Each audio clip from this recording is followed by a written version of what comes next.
ప్రకృతి ఆధారంగా ప్రతి ఒక్కరూ పంటలు పండించాలనే ఆలోచనతో విద్యార్థి దశ నుంచి పంటలు ప్రకృతితో ఎలా మమేకమై పండించాలి అనేది నేర్చుకోవడానికి ఈరోజు ఇంటెలి విద్యార్థులు రావడం జరిగింది.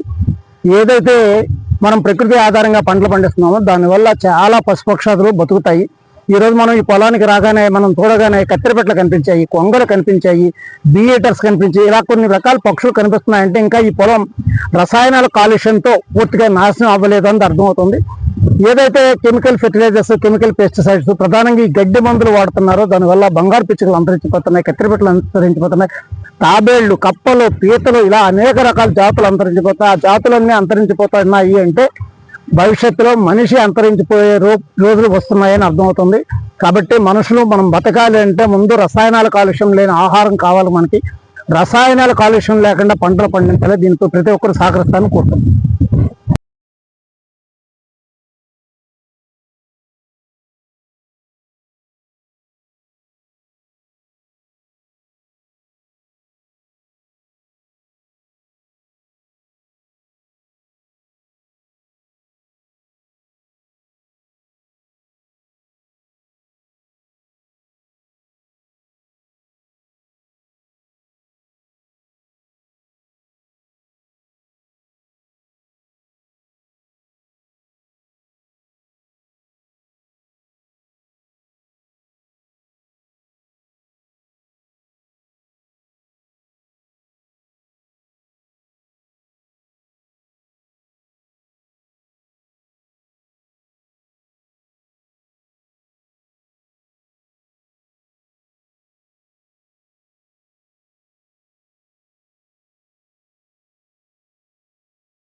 తెలుగు రాగానే వచ్చింది.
చదువుతున్నాను.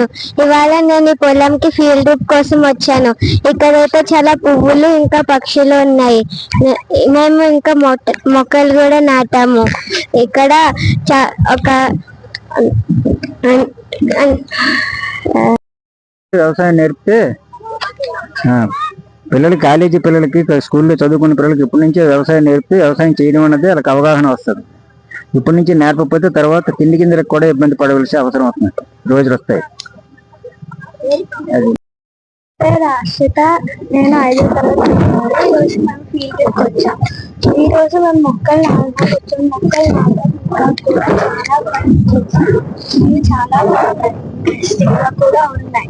ఇక్కడ మేము చాలా జీవులు ఇంకా బర్డ్స్ ని కూడా చూసాము.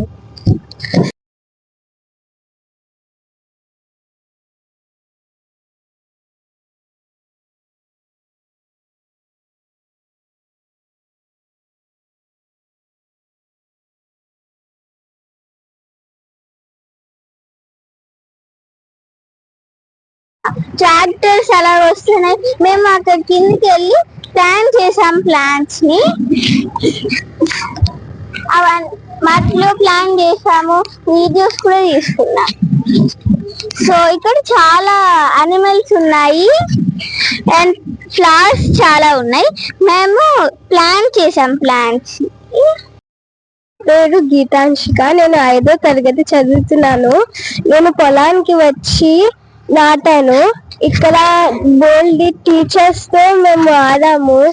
మేము ఇక్కడ అన్ని ఎక్స్ప్లోర్ చేసాము. మేము వాళ్ళు ఎలా చేస్తారో కూడా చూసాము. అందరికి నచ్చలేదు కానీ మాకు చాలా నచ్చింది. మేము అన్నిటిని ఎక్స్ప్లోర్ చేసాం. Thank you. And it's a very good experience. For the first time I'm experiencing this. I came to the farm and how to crop those. The children also enjoyed a lot, and it's a very good experience. These are clearly like free from pests, and they're using very good fertilizers even, and it's a very good experience for my life. Thank you. Hey. Gattupalli ప్రాంతంలో ఉన్న పంట పొలాలను చూడడానికని వచ్చాము. మేము మారికవలస ఇంటిల్లి school నుంచి వచ్చామండి. ఇక్కడ ప్రెసెంట్ సిచ్యువేషన్ లో, ప్రెసెంట్ జనరేషన్ లో పిల్లలకి పొలాలు వాటిని ఎలా పండిస్తారనే దాని మీద అవగాహన కల్పించడం కోసము ఈ రోజు మేము గ్రేడ్ 5 పిల్లలందరినీ తీసుకొని ఈ ప్రాంతానికి వచ్చాము. పిల్లలందరికీ చూపించడం జరిగింది. మాకు ఇక్కడ రత్నం గారు కూడా బాగా సపోర్ట్ చేసి పిల్లలకి అన్ని వరి నాట్లు ఏ విధంగా వేస్తారు, సంవత్సరానికి ఎన్ని పంటలు పండిస్తారు, పిచ్చుకల నుంచి పంటల్ని ఎలా ప్రొటెక్ట్ చేయాలి అనే విషయం పైన పిల్లలకి పూర్తిగా ఎక్స్ప్లెయిన్ చేశారు. చాలా థ్యాంక్స్ అండి. చాలా థ్యాంక్స్ ఫర్ అవర్. రోజు మనం ఆనందపురం దగ్గరలో ఉన్న బోని అనే గ్రామంలో వరి నాట్లు ఎలా ప్లాంట్ చేయాలి అనేది తెలుసుకోవడం కోసం వచ్చాం. పిల్లలే కాదు, మేము కూడా ఇదే ఫస్ట్ టైం కొత్తగా ఎక్స్పీరియన్స్ చేసాం.